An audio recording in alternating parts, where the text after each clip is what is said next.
Hello, so today is the 14th of August 2021 and I'm in Stoke, or rather Longton, which is on the outskirts of Stoke, at the Gladstone Pottery Museum.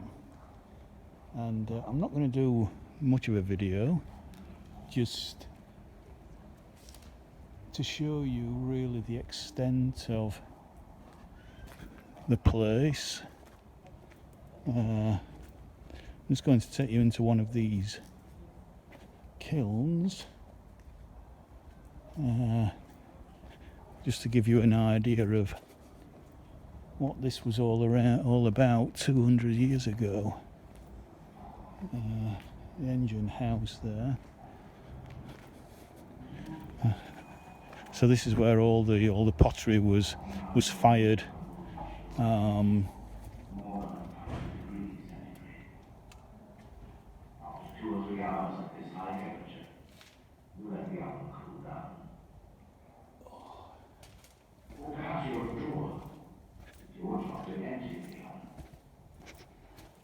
You work for an unscrupulous employer, you'll be in here while it's still hot. You'll have to wear several layers of thick clothing to stop your skin burning, and a wet rag on your head, but it's still unbearably hot, and it's very dark. At last, you and your team finish the job. The oven's empty again, ready to be filled with the next batch of pottery. Just imagine.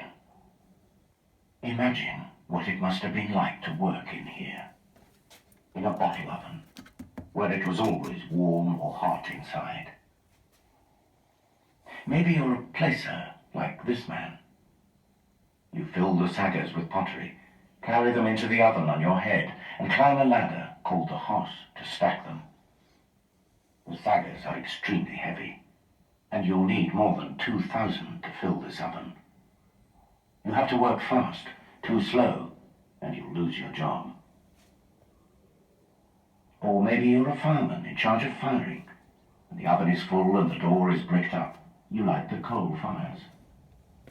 You stay in the outer shell for 50 or 60 hours to supervise the whole process.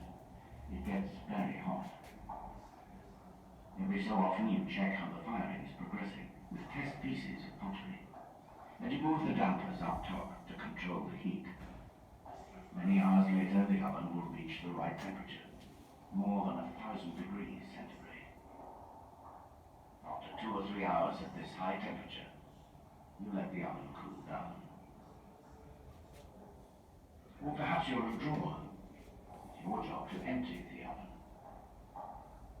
If you work for an unscrupulous employer, you'll be in here while it's still hot. You'll have to wear several layers of thick clothing to stop your skin burning, and a wet rag on your head, but it's still unbearably hot, and it's very dark. At last, you and your team finish the job.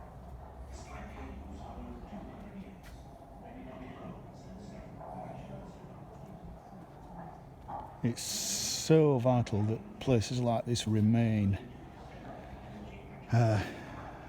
in perpetuity forever, because it's a living monument, a living example of the Industrial Revolution, the most important revolution that there's ever been in the history of mankind, and this was one of the birthplaces of it, and we show it a lack of respect or disrespect at our peril when it's such an important part of our history and culture.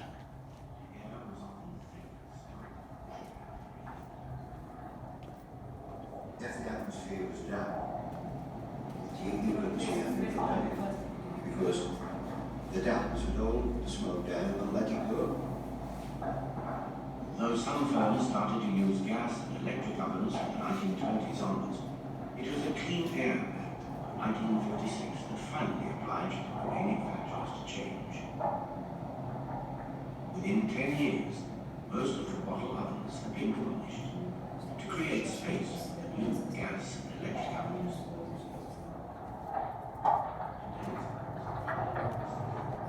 There's another one here.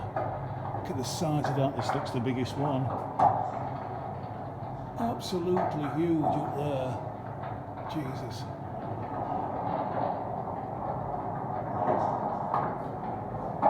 What an amazing structure.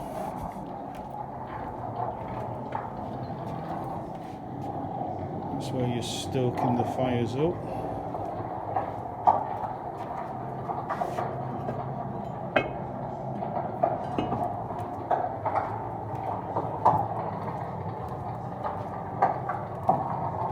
God, it must have been so hot in here.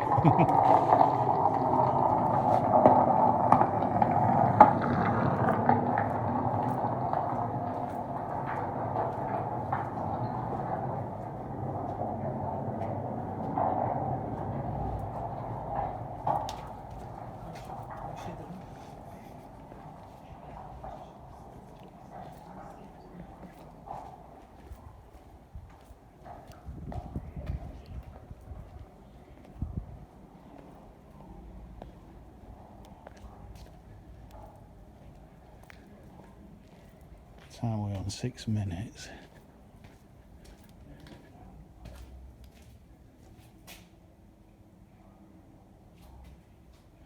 Looks like a workshop area. Just look at that. Look at the tools. A lot of these, I would imagine, would be made in Sheffield.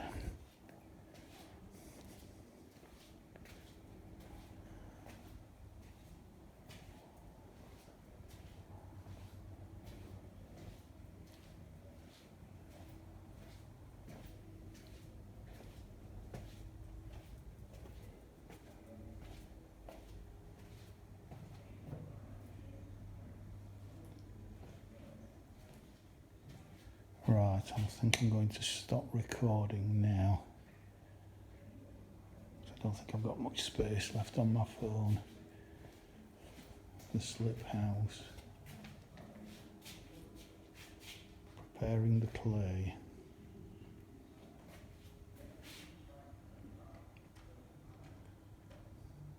Bye for now.